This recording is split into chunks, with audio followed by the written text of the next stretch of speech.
ओम नमो भगवते वासुदेवाय। ओम नमो भगवते वासुदेवाय। नारायणं नमस्कृत्यं नरं चैव नरोत्तमं देवीं सरस्वतीं व्यासं ततो जयमुदीरये। नष्टप्रायेषु अभद्रेषु नित्यं भागवत सेवया भगवती उत्तम श्लोके भक्तिर्भवती नैष्ठिकी। कृष्णाय वासुदेवाय देवकी नंदनाय च नन्दगोपकुमाराय गोविन्दाय नमो नमः। ॐ अज्ञानतिमिरन्धस्य ज्ञानञ्जनशलाकया चक्षुरुन्मिलितं येन तस्मै श्रीगुरुवे नमः। श्रीचैतन्यमनोभीष्टं स्थापितं येन भूतले स्वयं रूपं कदा मह्यं ददाति स्वपदान्तिकं। वन्देऽहं श्रीगुरो श्रीयुधपदकमलं श्रीगुरून् वैष्णवांश्च श्रीरूपं साग्रजातं सहगणरघुनाथान्वितं तं सजीवं सावद्वैतं सावधूतं परिजनसहितं कृष्णचैतन्यदेवं श्रीराधा कृष्णपादान् सहगणललिता श्रीविशाखान्वितांश्च हे कृष्ण करुणा सिंधु दीनबंधु जगतपते गोपेश गोपिका कांत राधा कांत नमस्तुते। तप्त कांचन गौरांगी राधे वृंदावनेश्वरी वृषभानुसुते देवी प्रणमामि हरिप्रिये। जय श्री कृष्ण चैतन्य प्रभु नित्यानंद श्री अद्वैत गदाधर श्रीवासादि गौर भक्त वृंद। हरे कृष्णा कृष्णा कृष्णा हरे हरे हरे राम राम राम हरे हरे। नमो विष्णुपादाय कृष्णपृष्ठाय भूतले श्रीमते भक्तिवेदांत स्वामिनिति नामिने। नमस्ते सरस्वती देवै गौरवाणी प्रचारिणे निर्विशेष शून्यवादी पाश्चात्य देश तारिणे। कृष्ण कृपा मूर्ति अभिशरणार वृंद भक्ति वेदांत स्वामी शिल प्रभुपाद की जय। अनंत कोटि वैष्णव वृंद की जय। हरे कृष्ण महामंत्र की जय। निताय निताय गौर प्रेमानंदे हरि हरि बोल। चलिए, कृपा की लाइट आ गई है हमारी।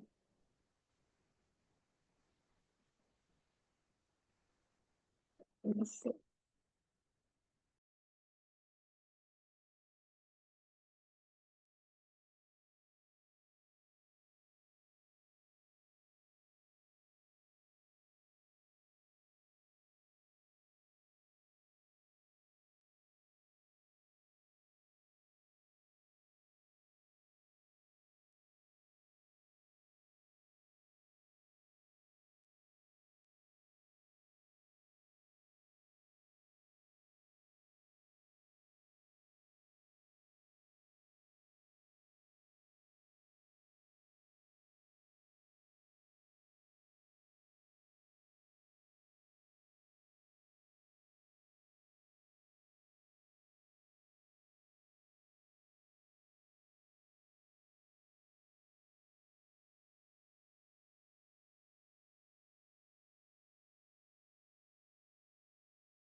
भैया आप म्यूट है। की आवाज नहीं आ रही माता जी।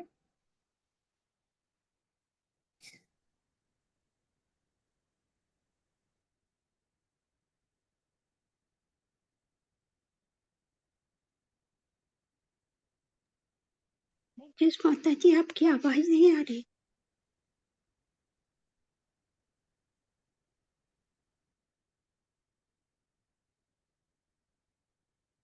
आ रही है माता जी, आपकी वॉइस नहीं आ रही। अभी भी नहीं आ रही है। अब आई। ऐसा। हरी हरी। अभी ठीक है। हरी बोल।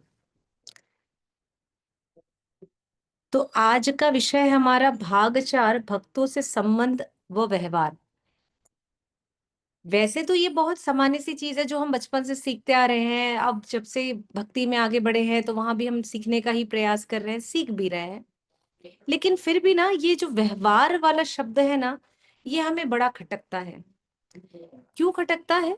कि ना हम केवल और केवल सामने वाले के व्यवहार में सुधार चाहते हैं और खुद के भीतर में कोई सुधार नहीं चाहते, इसलिए ये तकलीफदायक होता है। तो यहाँ पर आचार्यगण कहते हैं कि हमारे लिए ये किस प्रकार से होता है, भक्तों के संबंध के व्यवहार को समझना, उनके साथ किसी भी प्रकार के संबंध व्यवहार को समझना, ईर्ष्या, निंदा, ये सारी इसी विषय में परम पूज्य गौर गोविंद स्वामी महाराज एक बड़ा अच्छा उदाहरण देते हुए कहते हैं।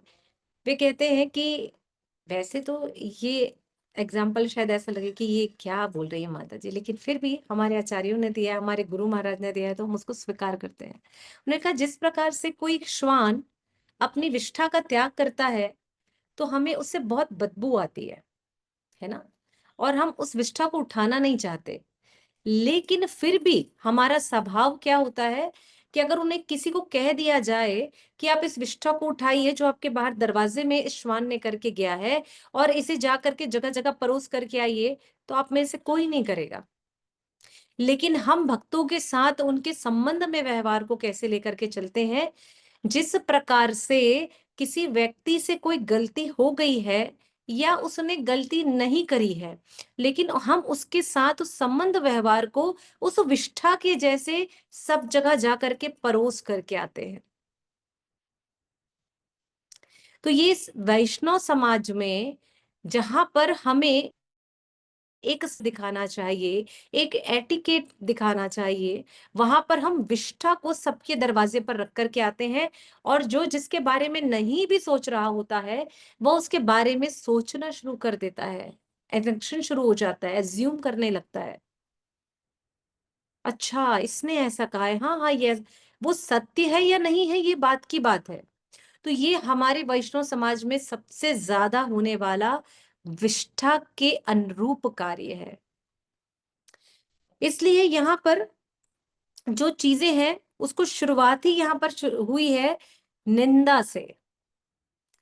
अगर आप सभी के पास भाग 4 है, बुक खुली हुई है, तो उसमें भक्तों का संबंध में सबसे नीचे और नीचे की जो लाइन है उसमें लिखा है हृदय निंदक प्रवृत्ति से रहित है, ऐसे शुद्ध भक्तों का संग लेना चाहिए तथा दृढ़ श्रद्धा से उनकी सेवा करनी चाहिए। लेकिन जिनका हृदय शुद्ध नहीं है वे क्या करते हैं, क्या करते हैं? आज तो ये स्थिति बनी हुई है हमारे समाज में, इस वैष्णव समाज में, कि हम हमारे सन्यासीज को, जीबीसी मेंबर्स को छोड़ नहीं रहे हैं, उनको उनको करेक्शन करने लगे हैं। इस समाज में ये दुष्प्रवृत्ति आ रही है। क्यों? क्योंकि हमें लगता है हमने ज्यादा पढ़ लिया है, हमने ज्यादा सीख लिया है, हमने ज्यादा शास्त्रों का अध्ययन कर लिया है, हमने जो सुना है वही बस श्रेष्ठ है, बाकी कुछ श्रेष्ठ नहीं है। ये समस्या आ गई है यहाँ पर। तो आइए हम कैसे खुद को सुधार सकते हैं इस पर चर्चा करेंगे, और इस भक्तों के संबंध को हम कैसे समझ करके आगे लेके चल सकते हैं, इस पर हम प्रकाश डालेंगे आचार्यों की वाणी से, प्रभुपाद के शब्दों से। और ये शब्द आज हम पर कैसे जादू करते हैं, हम इसका पूरा प्रयास करेंगे।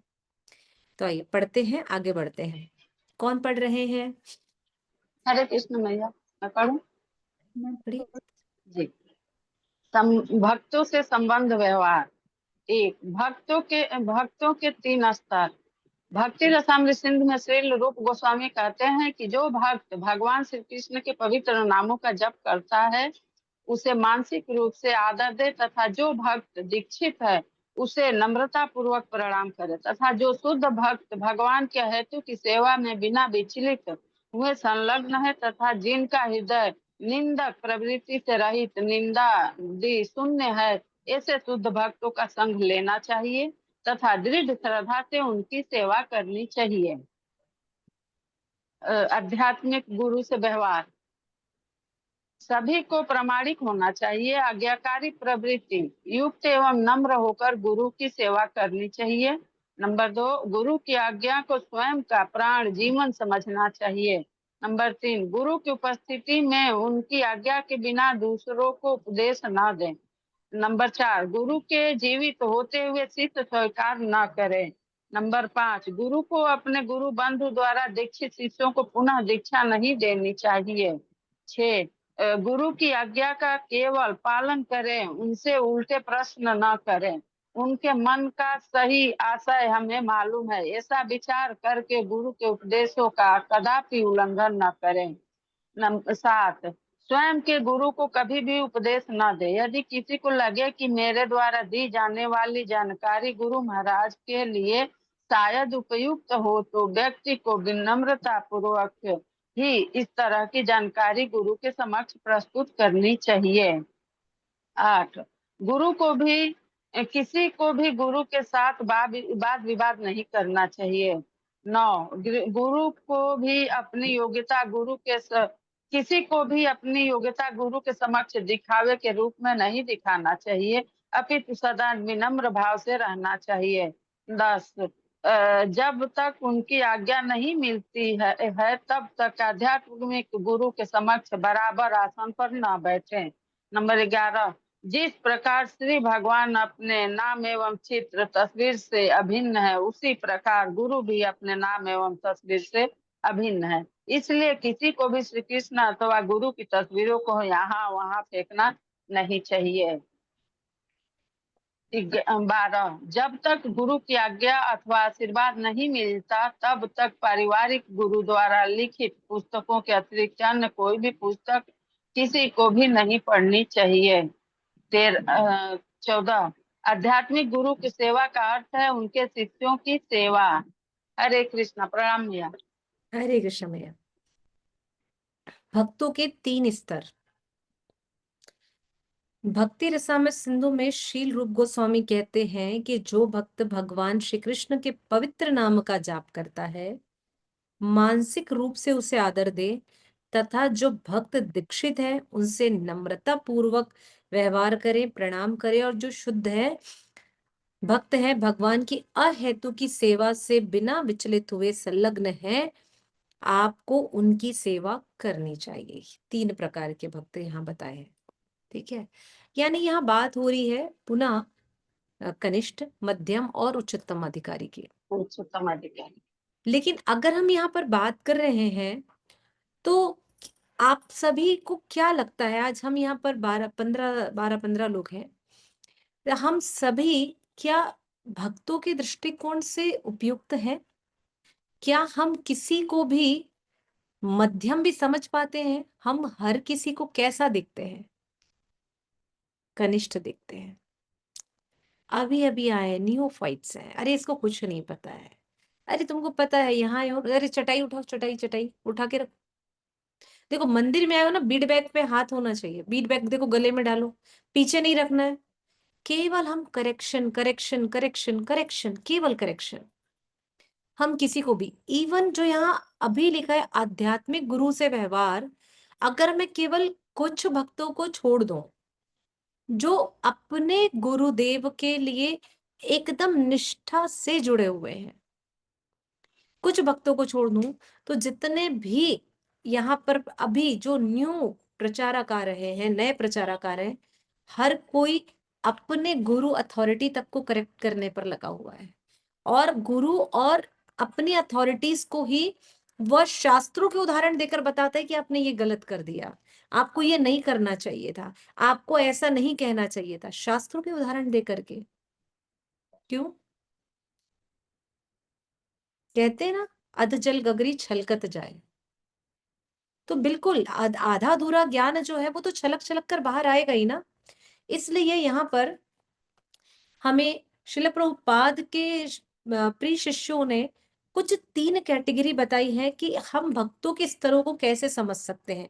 ये जो 3 स्तर यहाँ पर दिए हैं, कनिष्ठ, मध्यम और उच्चतम अधिकारी के, इसको समझने के लिए हमको 3 इसके अंगों पर काम करना पड़ेगा। पहला अंग है आपका राइट एटीट्यूड। राइट एटीट्यूड यानी कि आपको कैसा व्यवहार रखना है किसी भी भक्त के प्रति, आप क्या चाहते हैं। ठीक है, अब क्या चाहते हैं अगर हम इसकी बात करते हैं, तो क्या अगर कोई भी भक्त यहाँ पर आया है, चाहे वो हमसे जूनियर है, हम सभी ने एक भक्तों के संबंध में बात करी है, सीनियर, जूनियर और इक्वल्स की।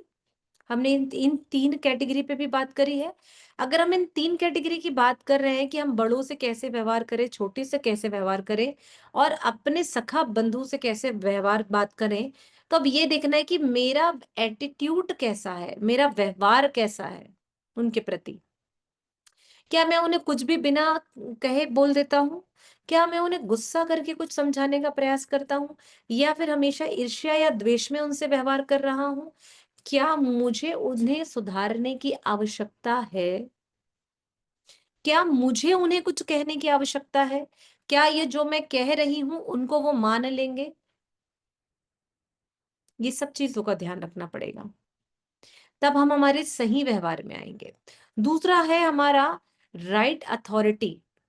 राइट राइट अथॉरिटी की अगर हम यहाँ बात कर रहे हैं, तो राइट अथॉरिटी कौन है? अगर मेरा संबंध यहाँ पर अगर मैं देखती हूँ, तो जितने भी आज हमारे साथ भक्त जुड़े हैं, क्या मैं इनकी अथॉरिटी हूं? क्या मैंने इनको भक्ति में जोड़ा है? क्या मैं इन्हें बता सकती हूँ, सिखा सकती हूँ? क्या मैं इन पर किसी प्रकार का संशोधन कर सकती हूँ? अगर ये अधिकार मेरे पास है, तब तो मैं किसी को करेक्ट कर सकती हूँ। अन्यथा इनमें से मैं किसी को भी कुछ भी बोलने या कहने के योग्य नहीं हूं। तीसरा आता है राइट एक्शन। राइट एक्शन कैसा है हमारा? जिसमें हम, सोच तो सही होती है, मेरा इंटेंशन राइट था पर व्यवहार गलत था। राइट इंटेंशन तो है पर एटीट्यूड रॉन्ग है मेरा। मैंने सामने वाले को करेक्शन किया है। आज एक फॉर एग्जांपल लेते हैं, किसी नए भक्त ने हमारे बीच में आकर यहाँ पर, जैसे हमारी निर्मला माता जी ने, हमने कहा कि अम्मा आप सुनाइए आज हमें गुरुवाष्टक। बहुत कम बोलती हैं, इतने वर्षों बाद पुनः पढ़ाई शुरू करना, किसी चीज को याद करना कितना मुश्किल है, कितना डिफिकल्ट टास्क है, लेकिन उन्होंने प्रयास किया। जब हमने कहा कि गौर चैतन्य प्रभु जी आप निर्मला माता जी की मदद करिए, वो आपके साथ बोलेंगी, तो आप सबने ध्यान दिया होगा कि उनकी लिपसिंग प्रॉपर चल रही है, लेकिन आवाज नहीं आ रही अभी भी निर्मला माता जी की। क्यों? क्योंकि हृदय में अभी भी डर है, याद उनको अभी भी पूरा है, वो गौर चैतन्य प्रभु जी के साथ गा रही हैं, लेकिन अभी भी पूरी तरीके से आवाज नहीं आ पा रही है। क्यों? कहीं ना कहीं हृदय में घबराहट है। लेकिन यहाँ पर गौर चैतन्य प्रभु जी भी तो ये कह सकते थे ना, मैं तो बड़ा हूँ, मैं तो छोटा हूँ। माता जी भी कह सकती थी मैं तो बड़ी हूं भाई, मैं इसके साथ क्यों ऐसे करूंगी। यहाँ सोच भी सही थी और व्यवहार भी सही था, लेकिन जो राइट एक्शन है, हम भक्तों के प्रति यही चीज गलत कर देते हैं। जब प्रत्यक्ष रूप से हम किसी के सामने होते हैं, तो हो सकता है अगर प्रत्यक्ष रूप से भी आमने सामने में होते, तो निर्मला मैया कह देती कि नहीं नहीं, हम गौर चैतन्य प्रभु जी के साथ नहीं करेंगे, वो छोटा सा है, मैं क्यों करूंगी, वो मुझे थोड़ी सिखाएगा, मेरे बराबर का कोई आना चाहिए। अब अम्मा जी के बराबर का आने के लिए हमको किसी को बराबर वाले को ढूंढना पड़ता, लेकिन नहीं, उन्होंने सहजता से स्वीकार किया। तो यहाँ पर कह रहे हैं हमको, आचार्य एक बात सिखा रहे हैं कि राइट एटीट्यूड, राइट अथॉरिटी और राइट एक्शन के साथ अगर हम चलेंगे, तब हम भक्तों के साथ संबंध बना पाएंगे। अब राइट अथॉरिटी में हमारे पास राइट अथॉरिटी कौन है? गृहस्थ ब्रह्मचारी को सिखाना चाहता है, ब्रह्मचारी गृहस्थों को सिखाना चाहते हैं, गृहस्थ आजकल GBC members, sannyasis, Guru Maharaj, senior devotees को सिखाने लगे हैं, बताने लगे हैं। यहाँ ब्रह्मचारियों को कुछ अगर लगता है, तो उनको लगता है कि हम सब कुछ बता सकते हैं, सिखा सकते हैं, हमारे ही सारा ज्ञान है, हमने ये पहना है, ये करना चाहिए। इवन आज के समय में अगर मैं इन चारों वर्णाश्रम व्यवस्था को हटा दूं, तो वो मंदिर टेम्पल को सिखाने लगे हैं, टेम्पल में ऐसा होना चाहिए, टेम्पल में वैसा होना चाहिए, ये ऐसी होनी चाहिए, वो व्यवस्थाएं वैसी होनी चाहिए, बीबीटी में ये कार्य होना चाहिए, बीबीटी में वैसा होना चाहिए। या कोई ये कहेगा वहां पर कि हमें क्या करना है, तो बोले जीबीसी मेंबर्स को भी हम सिखाने लगे हैं। उसके बाद अगर हम बात करते हैं तो क्या हमको इनमें से किसी को भी कहने के लिए अधिकार दिया गया है, बताइए?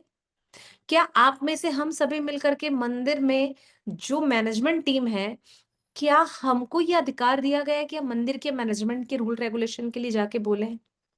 क्या हमें ये अधिकार है कि हम जीबीसी मेंबर्स को जाकर के बोलें कि ये होना चाहिए, ऐसा होना चाहिए, वो होना चाहिए? नहीं। क्या हमें बीबीटी में संशोधन करने के लिए कोई अथॉरिटी दी गई है? नहीं, कुछ भी नहीं दिया गया है। जो चीजें हमें नहीं दी गई हैं, वहां पर हम कैसे बोल सकते हैं, कैसे कह सकते हैं?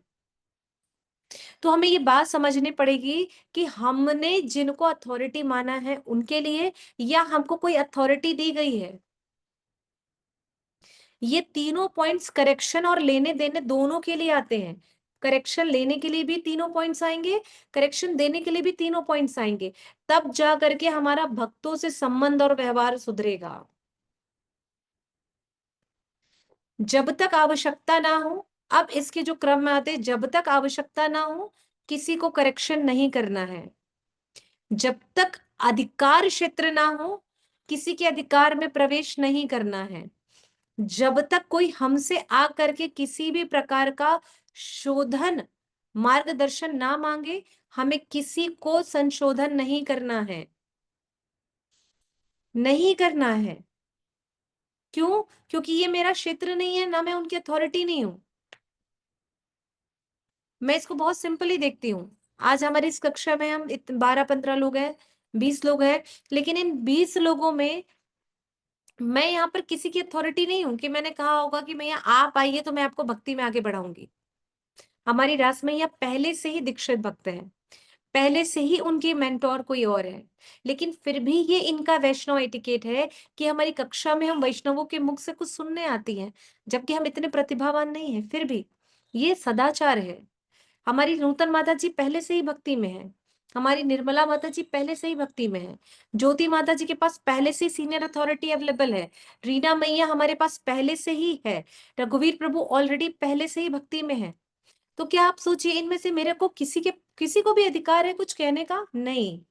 जब तक कोई मुझसे ये ना कहे सुधीर कृष्ण प्रभु जी मेरे अंडर में नहीं है, मैंने उनकी भक्ति की शुरुआत नहीं करी, उनके जीवन में किसी और का प्रभाव रहा है, तो अब मुझे अगर वो बोलेंगे कि माता जी ये मेरे पास समस्या है, क्या मुझे बता सकती हैं, तो मेरा सबसे पहले प्रश्न होना चाहिए इस भक्त से कि भाई आप मेरे से प्रश्न कर रहे हैं, इससे पहले कि आपने अपने अथॉरिटी से पूछा है, क्या उन्हें कोई परेशानी तो नहीं होगी? मैं तभी उन्हें करेक्शन कर सकती हूँ जब मेरे पास ये अधिकार उनके अथॉरिटी के पास से आएगा, वरना मेरे को ये अधिकार नहीं है उनके अधिकार क्षेत्र में जाने का। बस हम ये बात भूल जाते हैं और यही गलती करते हैं कि इसे बोलते हैं सामान्य भाषा में फटे में टांग अड़ाना। तो किसी के भी मैटर में हमको इन्वॉल्व नहीं होना है वैष्णव भक्तों को।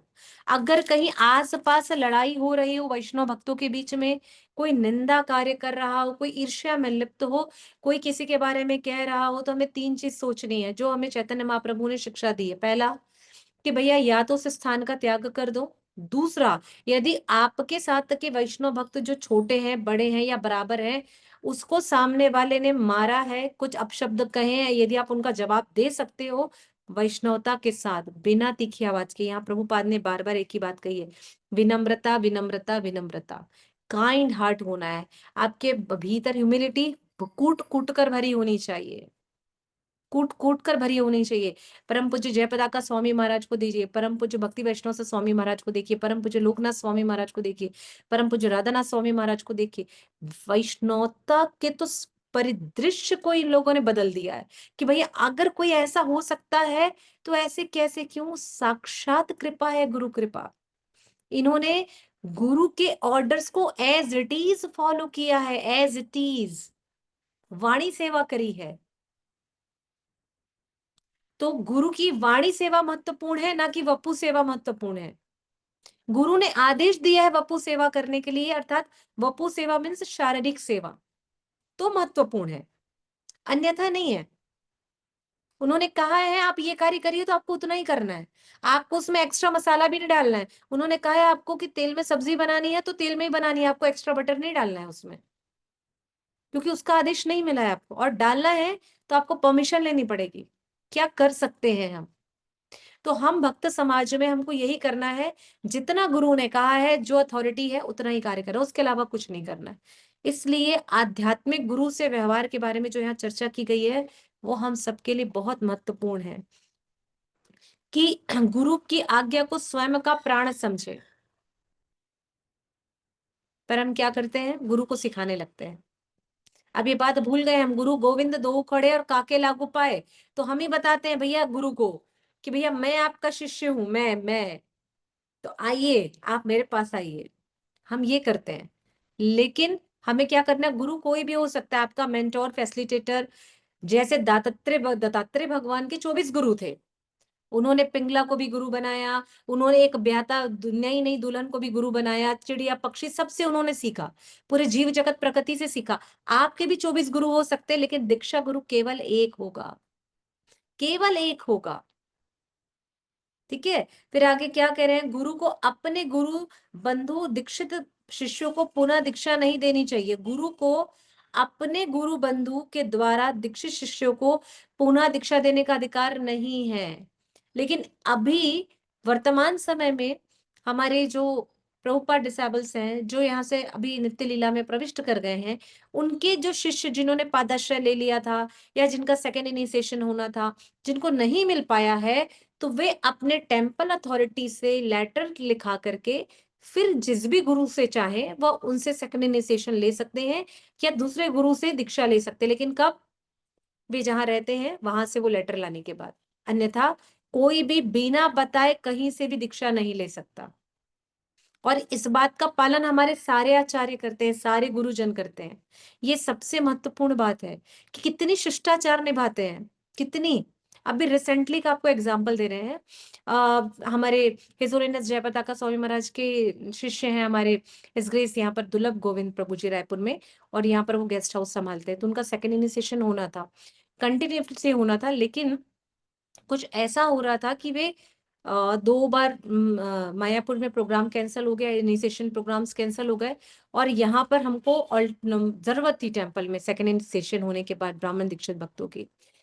गुरु महाराज ने सबसे पहले महाराज जी से बात करी मायापुर कॉल करके, महाराज जी का कॉल महाराज जी के पास में आया, गुरु महाराज के पास में दोनों ने आपसी में चर्चा करी, फिर दोनों के पर्सनल सेक्रेटरीज ने बात करी कि क्या क्या करना है, करवाना है। वहां से लेटर आया और यहाँ से लेटर मिल गया। उसके बाद कंफर्म हुआ कि आपको ये दे सकते हैं दीक्षा, आपको ब्राह्मण दीक्षा दे सकते हैं हमारे परम पूज्य भक्ति सिद्धार्थ स्वामी महाराज जी, लेकिन उसके लिए पहले आपको हवन यज्ञ सुबह करना होगा, जिसकी वीडियोस फोटोज प्रॉपर आपको अपलोड करनी पड़ेगी, सारी चीजें बतानी पड़ेगी। उसके बाद उनका वहां पर वाइवा सेशन हुआ, उनके जो क्वेश्चन आंसर्स होते हैं हमारे सेकेंड इनिशिएशन प्रोग्राम्स के, वो सारा कुछ जब उन्होंने फुलफिल किया तब जाकर के उनका यहाँ पर दीक्षा हुआ। अब समझ रहे हैं कितना लंबा प्रोसेस, ऐसा नहीं है। इसलिए आप लोग ये मत सोचिएगा कि बहुत आसान है, कुछ आसान नहीं है। भक्ति बहुत कठिन है, बहुत कठिन है।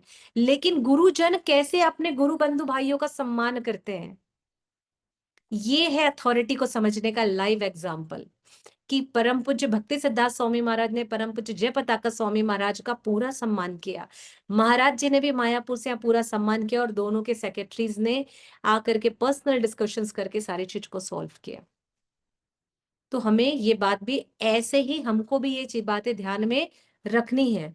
दूसरा, यहाँ पर नीचे की लाइन में लिखा हुआ है कि अपनी योग्यता गुरु के समक्ष दिखावे के रूप में नहीं दिखाना चाहिए। आपके अंदर कितनी भी क्षमता क्यों ना हो, आपके अंदर मान लेते 32 स्किल्स है, मान लेते 22 स्किल्स है वैष्णवता की, आप फुटबॉल खेलते हो, हॉकी खेलते हो, मैनेजमेंट बहुत अच्छा है, आप किसी मल्टीनेशनल कंपनी को भी चला लेते हो, सोशल वर्कर भी अच्छे हो, पॉलिटिकल, आपको कुछ बताने की जरूरत नहीं है।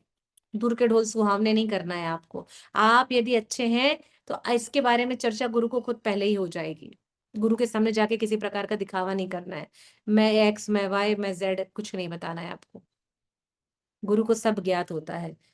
और क्या बोल रहे हैं, उसके बाद गुरु के पास आपको विनम्र भाव से रहना है, विनम्र भाव से। महाराज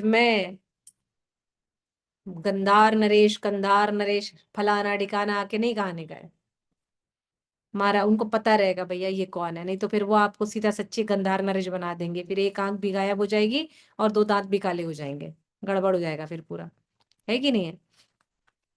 आगे कह रहे हैं सबसे नीचे वाली लाइन में कि हमें इसलिए किसी को भी श्री कृष्ण अथवा गुरु की तस्वीरों को यहाँ वहां नहीं फेंकना है।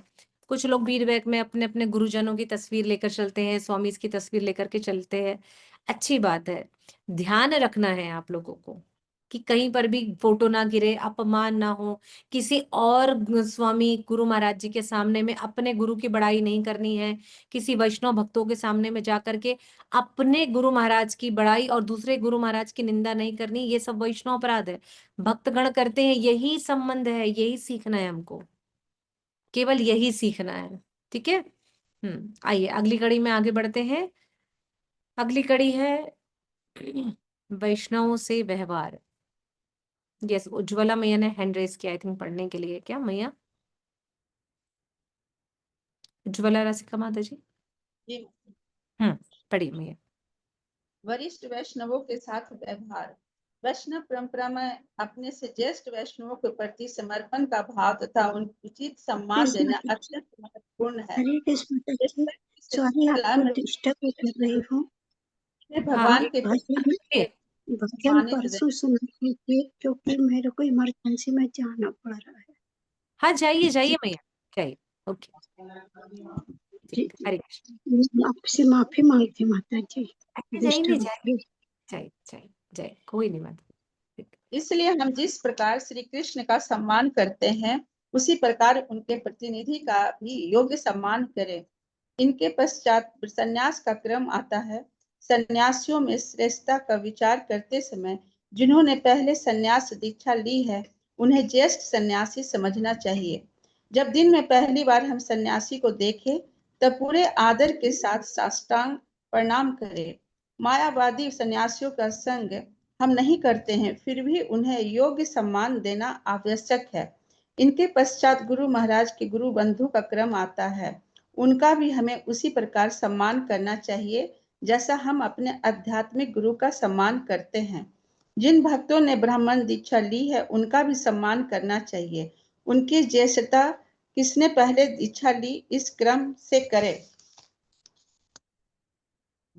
जिन भक्तों ने अपने से पहले हरि नाम दीक्षा ली है उनको भी हमें योग्य सम्मान देना चाहिए। जो भक्त आयु में ज्येष्ठ हैं उन्हें विशेष सम्मान दें। ज्येष्ठ वैष्णवों की उपस्थिति में उनकी अनुमति के बिना दूसरों को उपदेश न करें। दो वरिष्ठ वैष्णवों में वाद विवाद के समय हमें तटस्थ भूमिका स्वीकार करते हुए किसी का भी पक्ष नहीं लेना चाहिए। आरती होने के पश्चात भक्तों का आरती देते समय ज्येष्ठता का विचार करना आवश्यक है। बहुत सुंदर मैया, धन्यवाद। यहाँ जो चीजें लिखी हैं बिल्कुल हमने जो पहले एज में हमने बात करी है कि आयु वर्ग में कैसा होना चाहिए, उनकी ही बात की गई है कि अगर कोई आपके उम्र में समान भी है लेकिन अगर हरि नाम दीक्षा पहले ली है तो वो आपसे सीनियर हो गया।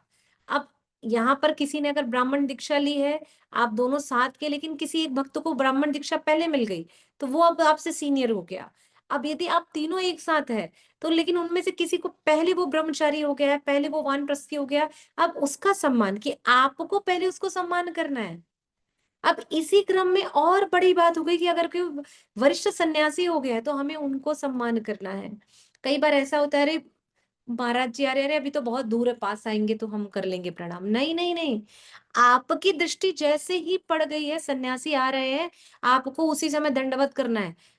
वो आपको बाद में देखिए जब आपके समक्ष है फिर पुनः आप करेंगे, लेकिन आपकी दृष्टि जब पड़ गई है कि सामने से कोई सन्यासी आ रहे हैं तो आपको तुरंत प्रणाम करना है।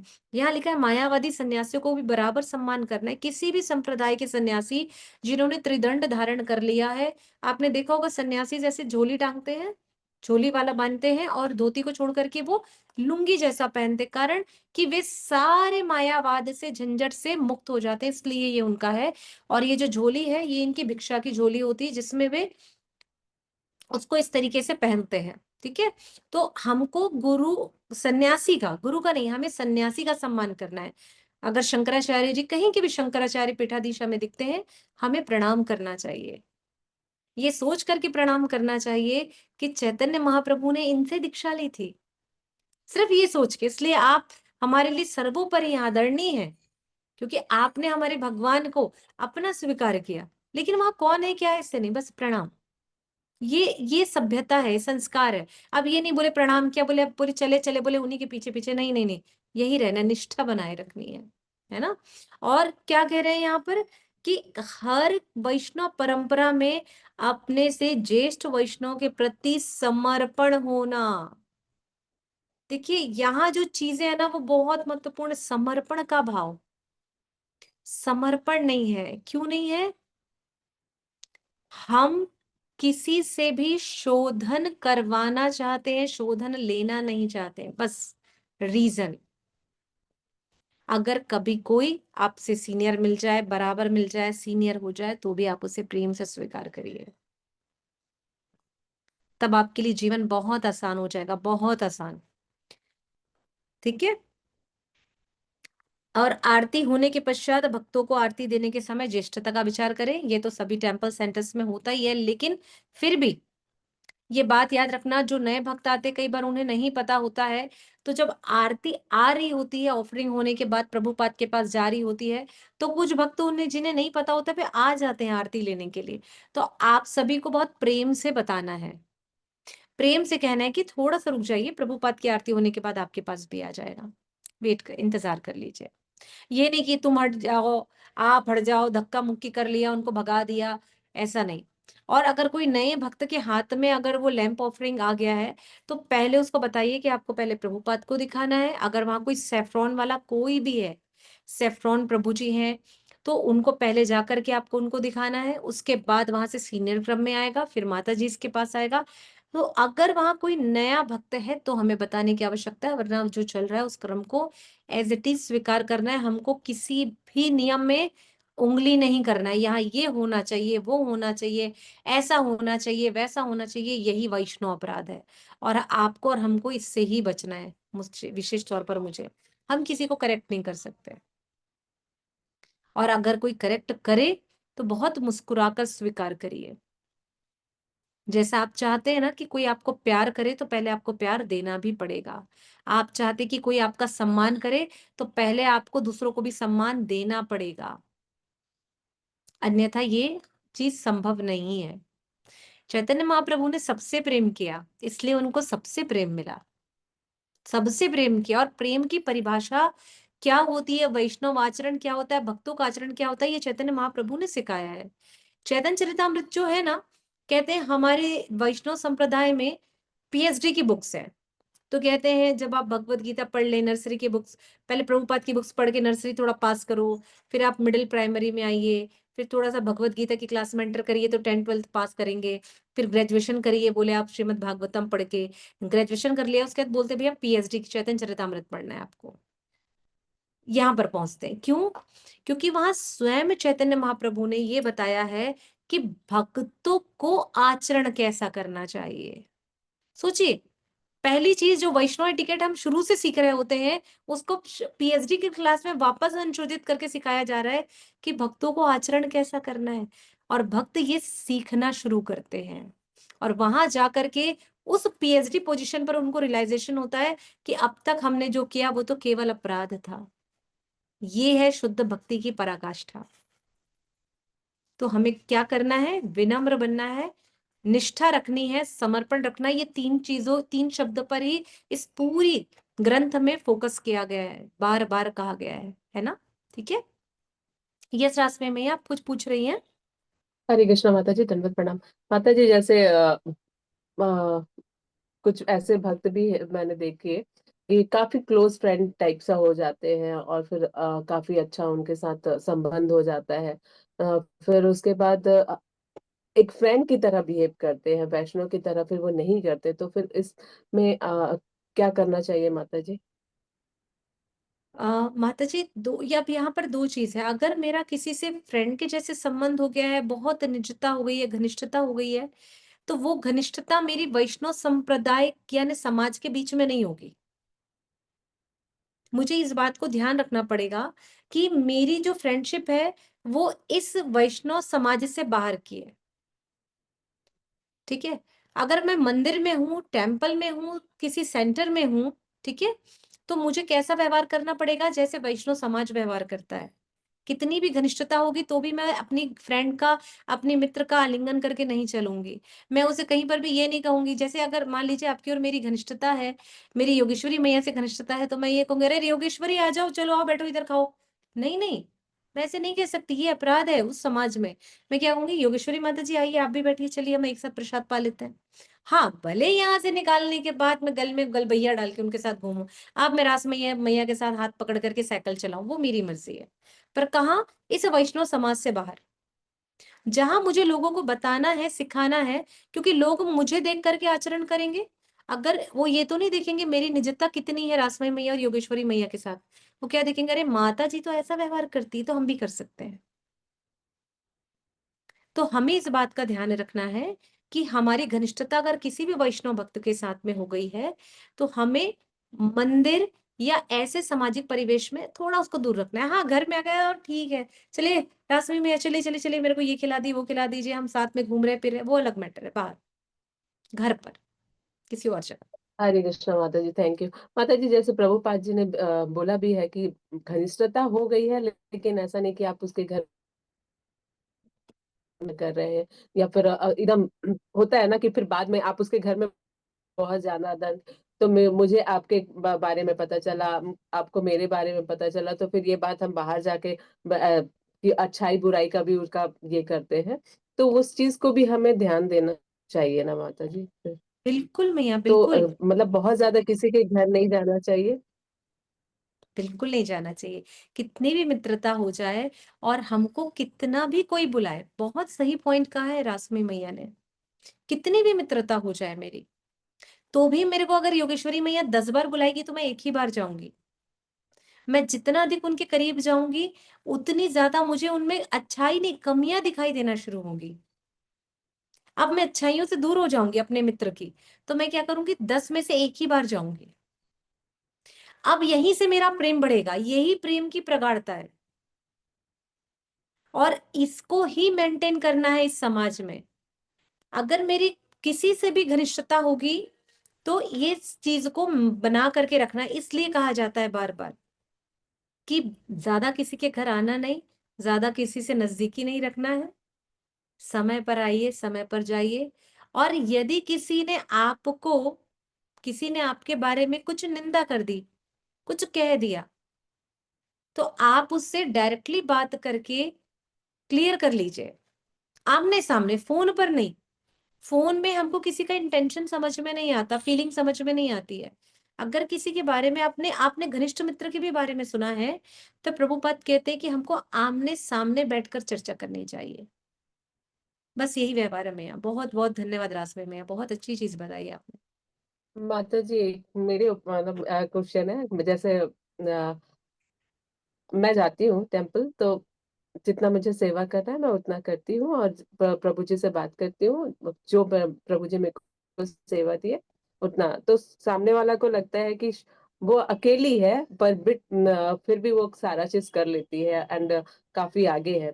तो किसी किसी को ऐसा देश तो कोई माता जी, मतलब अगर मैं हरे कृष्णा बोलती हूँ तो रिप्लाई नहीं देती, मुझे मालूम है कि वो मेरे को पसंद नहीं करती है, पर मैं फिर भी उनको हरे कृष्णा बोलती हूँ, रिप्लाई मिले ना मिले। और मेरी एक हैबिट है, अच्छी है या बुरी, मतलब मैं सबको देख के हरे कृष्णा एक बार बोल देती हूँ, मेरे सामने से जो भी आए, नए हैं कुछ भी है। तो उस वजह से कुछ लोग बोलेंगे कि ये तो सबको बोलती है, तो मतलब ठीक है, जिनको जो लगे। पर हमारा जो कल्चर है वो तो हमें निभाना है ना, कि हम टेम्पल गए, चाहे नए आए क्यों जो आए, और सबसे बात करना चाहिए, सबसे हरे कृष्णा बोल देना चाहिए, कोई बात करे ना करे, पर हरे कृष्णा बोल के अपने निकल जाना। तो वो ऐसा किसी किसी को चुभ जाता है, तो फिर मैं अवॉइड करके निकल जाती हूँ, क्योंकि हमारा काम ही है कि हम अवॉइड कर दें।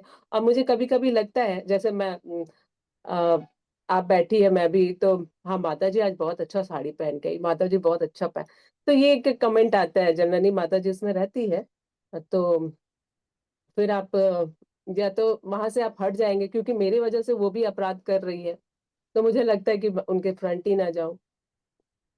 ये इस टाइप से कभी कभी भाव बहुत आ जाते हैं, तो क्या करूं उस टाइम पे, वो सोचती हूँ माता जी, थोड़ा प्लीज। मैया कुछ नहीं करना है। आपने जो एक अपना व्यवहार बना के रखा है, ये सबसे बेस्ट है कि कोई हमसे कुछ बोले ना बोले, हमें अपना काम करना है। प्रभुपाद जी ने एक ही बात सिखाई है, कोई कैसा भी हो हरे कृष्णा बोलिए और आगे बढ़ जाइए। तो आप हरे कृष्णा बोलिए। और बिल्कुल माताओं का जो समूह है, जो बैठती हैं कुछ इधर उधर की प्रजल्पा करती हैं, तो उन प्रजल्पा से बचने के लिए सबसे अच्छा विचार है कि भैया मैं उनको प्रणाम करके वहां से हट जाऊं। ठीक है माता जी, मेरी सेवा है, मैं सेवा करके आती हूँ। अच्छा हो कि आप भी किसी सेवा में एंगेज हो जाएं, आप उनको अपने साथ सेवा में ले जाके उनको सेवा में इन्वॉल्व कर दीजिए। शायद वो प्रजल्पा ना करें, उनका भी कल्याण हो जाए। और अगर ऐसा ना संभव हो तो आप क्या कर सकती हैं कि आप जैसा करती हैं कि भैया मैंने हरे कृष्णा बोला और वहां से प्रणाम करके निकल गई। दोनों ऑप्शन है आपके पास में, कुछ सोचना नहीं है अपन को। हम क्यों सोचे, सोचने के लिए ये लोग हैं ना। हमको सिर्फ अपनी सेवा और कार्य करनी है, बस इतना ही। ओके, थैंक यू माता जी, थैंक यू सो मच। हरे कृष्ण। आइए आगे बढ़ते हैं। और किसी का कोई प्रश्न है यहाँ तक वैष्णव समाज के संबंधों को लेकर के, गुरु महाराज, मंदिर, किसी भी प्रसंग को लेकर के? नहीं, ठीक है, पढ़िए नूतन मैया। हरे कृष्ण माता जी। चौथा, गुरु बंधु भगिनी, गुरु भाई बहन से व्यवहार। गुरु बंधु एक दूसरे को प्रभु संबोधित करें, फिर भी किसी को भी प्रभु होने का प्रयत्न नहीं करना चाहिए, क्योंकि हम ऐसे संबोधित किए जाते हैं। अतः हमें सेवक रहते हुए दूसरे को प्रभु मानना चाहिए। हम अपने गुरु बंधु के सेवक हैं, अतः गुरु बंधु के विशिष्ट स्तर के अनुसार उनकी सेवा करें। अत्यंत विनम्रता से हमें ज्येष्ठ गुरु बंधु से जिज्ञासा करनी चाहिए, उनके उपदेशों का पालन करना चाहिए तथा उनके प्रामाणिक सेवक होने की महत्वाकांक्षा पालनी चाहिए। अपने समकक्ष गुरु बंधु की सेवा हम उनके मित्र बनकर, उनकी सहायता करके, उन्हें भक्ति मार्ग में प्रेरित करके करें। जो हमसे कनिष्ठ हैं उनकी सेवा हमें उनके योग मार्गदर्शन करके, प्रोत्साहन देकर तथा ज्ञान देकर करनी चाहिए। हम जब दूसरे गुरु बंधुओं से मिलते हैं तब नीचे झुककर यह प्रार्थना बोलनी चाहिए।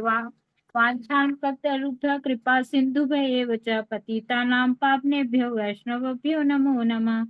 आध्यात्मिक गुरु की आज्ञा के बिना गुरु बंधु को अपने व्यक्तिगत सेवक के रूप में कदापि स्वीकार न करें।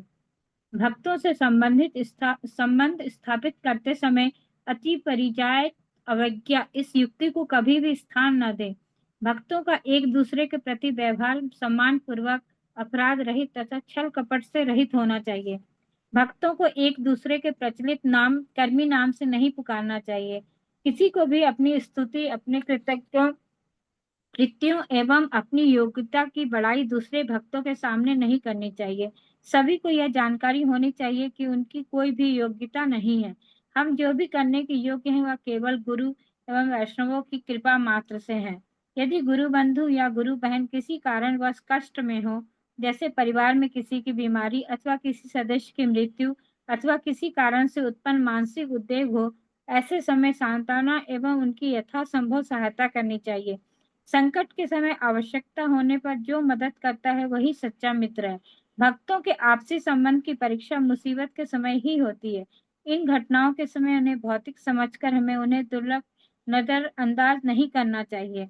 यदि कोई भक्त किसी कारणवश भक्ति सेवा के मार्ग से पथभ्रष्ट हो गई हो तथा काफी दिनों से भक्तों के संग में न हो, तो वह माया में है, ऐसा कहकर उसका तिरस्कार न करे अथवा इस पर इस प्रकार की टिप्पणी न करें जिससे वह आध्यात्मिक गुरु के चरण कमलों से पुनः दूर चला जाए। प्रत्येक व्यक्ति द्वारा उसे प्रेम, उत्साह एवं मैत्री मिलनी चाहिए, जिससे उसे यह आभास हो कि वह पुनः अपने घर एवं भक्तों के संग में वापस आ गई है। हरे कृष्णा माता जी, धन्यवाद। हरे कृष्ण मैया। गुरु बंधु, गुरु भाई बहन से कैसा संबंध होना चाहिए, तो ये विशेष बात कही गई है कि हम सभी यहाँ पर सभी गुरु बंधु हैं, गुरु भाई बहन हैं। कुछ एक ही गुरु के शिष्य हैं, शिष्या हैं, कुछ गुरु बंधु जो प्रभुपाद के शिष्य हैं, उनके शिष्य हैं, तो हमें कैसा संबंध रखना चाहिए, उनके बारे में विशेष बात की गई है। अगर वो हमसे सीनियर्स हैं, अगर वो हमसे पहले भक्ति में आए हैं, तो उन्हें हमेशा भक्तों से जब भी मिले उन्हें वांछा कल्प करना चाहिए, क्योंकि ये प्रणाम करने से सभी वैष्णव भक्तों को प्रणाम हो जाता है। ऐसा ना हो कि यहाँ पर बोले रीना माता जा रही हैं, यहाँ से रासमी मैया जा रही है और इधर से योगेश्वरी मैया आ गई। अब मेरा प्रेम तो केवल रीना मैया के साथ में है, तो मैंने रेखा माता जी को भी इधर रासमी मैया को भी ध्यान नहीं दिया, इधर से मैंने योगेश्वरी माता जी को भी ध्यान नहीं दिया, सिर्फ इन्हीं के गले मिली, इनको प्रणाम किया, कहानी खत्म। ये तो बड़ा गड़बड़ हो गया, तो मैंने वैष्णव अपराध किया। अगर तीनों एक साथ आ रहे हैं तो मुझे तीनों को ही प्रणाम करना है। माता जी आप तीनों को मेरा प्रणाम है, प्रणाम स्वीकार करें। मुझे सबसे पहले झुकना है। भक्ति में ये देखना है कि जिसने सबसे पहले झुका है वही सबसे ऊपर उठा है। जो भक्ति के पथ पर झुकना नहीं सीखा है वो कभी ऊपर नहीं उठ सकता। उसकी भक्ति यहाँ पर नीचे पतन होगा ही होगा, पतन होगा, ये निश्चित है। इसलिए भक्ति में विनम्रता बहुत जरूरी है, बिल्कुल एक आम के लदे हुए फल के जैसे, वृक्ष के जैसे। जितना ज्यादा फल उतना ज्यादा झुकाव। तिनका कैसा होता है, तृणादपि सुनिचेन, बिल्कुल तिनके के जैसे। तो यहाँ ऐसा स्वभाव रखना है, एक दूसरे को माता जी प्रभु जी कह के ही संबोधित करना है। उसके अलावा नहीं, कितनी भी अच्छी फ्रेंड हो मेरी, उससे भी मुझे कोई मतलब नहीं है भैया। मेरे लिए वैष्णव समाज में वो माता जी ही हैं। उसके बाद भी बाहर निकलूंगी तो भी मेरा संबंध कैसा होना चाहिए। अभी तो मेरी अच्छी दोस्ती है शबनम माता जी से, और यहाँ तो मैंने माता जी बाहर बाहर यार ठीक है चलो चलेगा, कुछ भी बोल रहे हैं। अब उसी समय अगर कोई मान लीजिए पीछे से उज्ज्वला माता जी आ गई, तो उज्ज्वला माता जी, अरे शबनम माता जी और किरण माता जी को तो मैंने देखा, ये तो कह रही थी कृष्ण राधिका, ये इनको कह रही है और शबनम, तो ये तो बड़ा गड़बड़ है। हम दोनों ने तो गलत आचरण प्रस्तुत कर दिया सामने से। मैं भी कह सकती शबनम माता जी क्या कर रहे हो आप, भले कितना भी हमारे बीच अंतरंग संबंध होता। ये भी मुझे कह सकती थी कृष्ण राधिका माता जी आपने क्या ऐसा क्यों किया, या ये मुझे अच्छा लगा। ये भी आचरण है हमारा, कितनी भी घनिष्ठता हो, हमें अपने आचरण को नहीं भूलना है, संबोधन को नहीं भूलना है। यही बात प्रभु जी के लिए भी लागू होती है कि प्रभु जी एक दूसरे के साथ ऐसा ही व्यवहार करेंगे, कितनी भी घनिष्ठता हो। बाद में हम सभी ने देखा है बहुत सारी जगह, ये प्रत्यक्ष उदाहरण है, जब प्रभु जी लोग बहुत अच्छे ब्रह्मचारी लोग फ्रेंड्स बन जाते हैं ना, घनिष्ठता हो जाती है, तो वो प्रभु जी कहना भूल जाते हैं उनको। नहीं, ये संबोधन नहीं भूलना है। प्रभु जी एक बार मान लिया मीन्स वो मास्टर है। माता जी मान लिया मीन्स, हमने कल चर्चा करी ना, माता जी मीन्स कौन, जो जगत जननी, जिसको मान लिया मैंने, जिसको प्रेम मान लिया, जिसको अपनी फर्स्ट टीचर मान लिया मैंने, सब कुछ मान लिया, उसके बाद कुछ नहीं है वो मेरे लिए। और बस ये एक बीच की जो लाइन है ना हमारी तटस्थता रेखा, इसको बस मान करके चलना है। कि मार्जिन लाइन को भूलना नहीं है कभी भी, ना मार्जिन लाइन के इस पार जाना है ना उस पार जाना है। हाँ, आध्यात्मिक जगत के अंदर प्रवेश करना है पर माया जगत में प्रवेश नहीं करना है। यहाँ पर नीचे लिखा हुआ है कर्म, कभी भी भक्तों को उनके कर्मी नाम से ना बुलाए। अब जैसे मेरा कर्मी नाम है, बोले अरे अभी कोई और मिल गया, सब तो जानते कृष्ण राधिका सखी देवीदासी माता जी नाम है मेरा, बोले अरे अभी कृष्ण राधिका से हो गई, अरे मिली तो थी माता जी वहां पर, अरे किरण माता जी है। तो जब जब आप मुझे मेरे कर्मी नाम से बुलाएंगे ना, तब तक मेरे पूर्व जन्मों की विगत जो इस जन्म की मेरी गलत प्रवृत्तियां वो भी मेरे पास आएंगी बार बार। इसके लिए कहते हैं कि एक बार जब किसी की दीक्षा हो जाए, तो दीक्षा होने के बाद में जो उनको नाम दिया गया है उनके आध्यात्मिक पिता के द्वारा, आध्यात्मिक गुरु के द्वारा, उनको केवल उसी नाम से ही पुकारा जाए। उनको उनके वास्तविक कर्मी नामों से ना बुलाया जाए। हाँ, उनका जो कर्म क्षेत्र है वो बात अलग है, लेकिन धीरे धीरे वहां पर भी ये बता दिया जाए कि भाई ये इनका नाम है, इनको इस नाम से बुला लिया जाए। भले ऑफिशियली काम जो गवर्नमेंट का वर्क है करने के लिए वो चलेगा। ठीक है, यस माता जी। हरे कृष्ण माता जी, ये अपराध तो हम लोग से भी होता है। जैसे जिससे हम शिक्षा लेते हैं सेंटर में, उनका नाम पहले कुछ और था, दीक्षा तो बाद में ली। तो जैसे उसका आदत है, जैसे फोन में किसी से बात हुआ नहीं हो, माता जी ये बोल रही थी, तो उनका हम लोग असली नाम लेते हैं जैसे जो पहले था, तो वो तो अपराध में ही आएगा ना। हाँ भैया, ये अपराध है। और बार बार आपने उनके इसी जन्म के पुराने कर्मों को बार बार बुलावा दिया, बार बार। अब वो चाह के भी अपनी नई आध्यात्मिक प्रवृत्तियों में प्रवेश नहीं कर पा रही है। हाँ, क्योंकि हम किसी से चर्चा करते हैं तो माता जी ने ये बोला या ऐसा, हाँ, मतलब पुराने नाम से ही बोलते हैं। पुराने नाम से बुलाएंगे, बिल्कुल। तो हमको इस अपराध से बचना है। सबसे पहले भक्तों को भक्तों के नाम से बुलाना है, कर्मी नाम से नहीं बुलाना है। और मेरे ये बात लिए क्या, मैं कैसे हरे कर कृष्ण। सकती आप मुझे अपने जो आपने मुझे नाम दिया आप उसी नाम से बुलाइए। माँ के लिए छूट है, माँ के लिए कोई नियम नहीं है। और आप भी, हूँ तो क्योंकि इसलिए ये मेरा नाम नहीं ले सकती क्योंकि मेरे नाम का पहला अक्षर ही मेरे बाबूजी का नाम है। तो एक, अब संस्कार मर्यादा कहीं ना कहीं चीजें आकर अटक जाती हैं तो वो उसमें भी अटक जाती हैं, तो कोई बात नहीं है। आपके लिए मैं जो थी मैं वही हूँ, है ना। नाम भी तेरे बाबूजी ने बहुत प्यार से रखा है, तो मुझे बहुत प्रिय है वो नाम। बिल्कुल, आप उसी नाम से बुलाइए। लेकिन भक्तों के समाज में भक्तों को ये बात ध्यान रखनी चाहिए कि वो उनको कर्मी नाम से ना बुलाएं। और यदि कोई बुला भी रहा हो तो आप उसे बहुत, अगर आपके अधिकार में है तो, अन्यथा वो जिनके अधिकार क्षेत्र में है, उनके जो गुरु हैं, आप उनसे जाकर कह दे कि प्रभु जी या माता जी हमें निवेदन करना था कि ये ऐसा ऐसा होता है, तो क्या ऐसा नहीं हो सकता कि आप इन्हें समझा दें। उनकी मर्जी हो तो वो उनके शिक्षा गुरु उनको समझाए, ना मर्जी हो तो ना समझाए। बस हमारा काम था इन्फॉर्म करना, करेक्शन करना नहीं। अब हमारे साथ इन्फॉर्म करने के बाद भी एक समस्या आती है, हम उसका रिजल्ट पूछने जाते हैं। जैसे अभी नूतन माता जी ने हमें बताया, इस कक्षा में एक लाइव एग्जांपल दिया कि कभी कभी हम चर्चा करते हैं, आपसी में सेंटर जाते हैं तो हम पुराने नाम से बुला लेते हैं। अब इन्होंने तो बता दिया, अब उसके बाद में मुझे, अब इनको उत्सुकता बनी रहेगी, माता जी क्या मैंने जो आपको बोला था आपने उनको बोल दिया है ना, हम लोग को अब इस नाम से नहीं बुलाएंगी।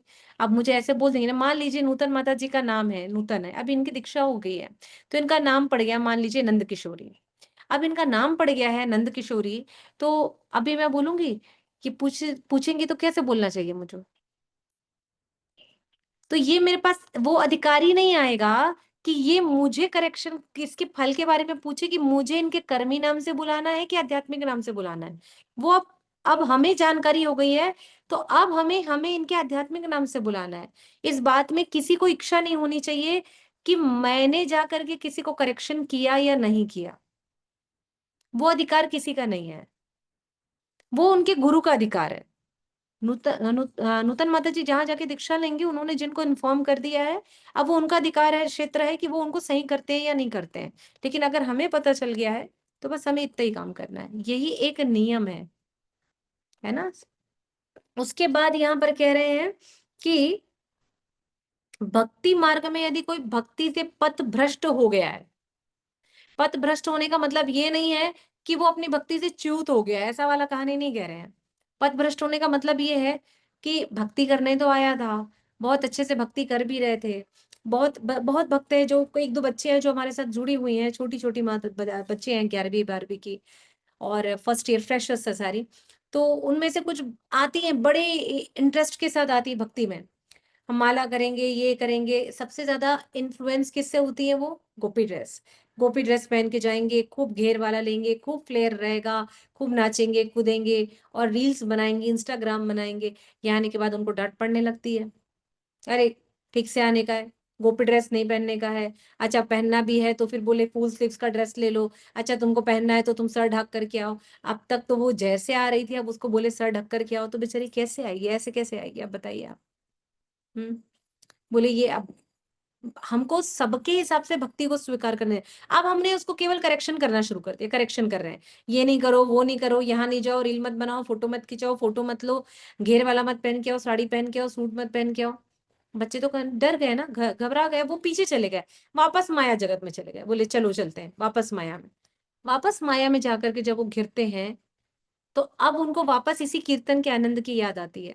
अब अगर वो आ रहे हैं तो आप उनको टोंट नहीं कर सकते, अरे आप तो माया में चले गए थे, बहुत कुछ कुछ गाना गा के आए हैं, हमने तो देखा है आपकी वीडियो, कभी कभी तम्मा तम्मा चल रहा था, कभी कुछ चल रहा था, फिर कभी कुछ और चल रहा था, तो क्या क्या था। तो नहीं, हमको ऐसे टोंट नहीं करना है, हमको बोलना है कि कोई बात नहीं, अरे आप आ गए ना, आइए चलिए फिर से कीर्तन करते हैं, फिर से पहले वाला नृत्य करते हैं, भगवान के कीर्तन में झूमते हैं, हरि नाम करते हैं। अच्छा माला कितनी करती थी, अच्छा माला भूल गई, कोई बात नहीं, चलिए आज से यहीं से नई शुरुआत करते हैं। अच्छा आज से एक एक माला करते हैं, दोनों एक एक माला बैठ करके करते हैं। अब आपको उसका साथ चाहिए, अब आपको उसको साथ देना पड़ेगा। आप ये नहीं कह सकते कि तुमने ये कर दिया वो कर दिया, अब तुम भक्ति के लायक नहीं हो। नहीं नहीं नहीं नहीं नहीं, नो नो नो, नेवर, नहीं करना है।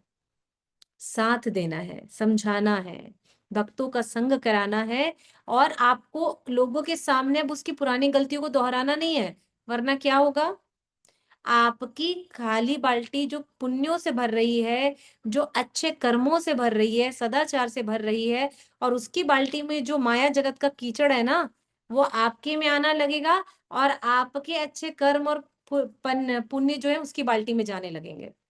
इसलिए उसके पुराने कर्मों को रिकॉल नहीं कराना है, ना ही किसी को बताना है, जो किया वो जाने। हमें क्या करना है, उसको भक्ति में आगे लेकर के चलना है। इसलिए किसी भी प्रकार का टॉन्ट नहीं कसना है, किसी भी प्रकार की ऐसी कोई बातें उनसे नहीं कहनी है। ये है वैष्णव जगत का संबंध गुरु भाई और गुरु बहन का।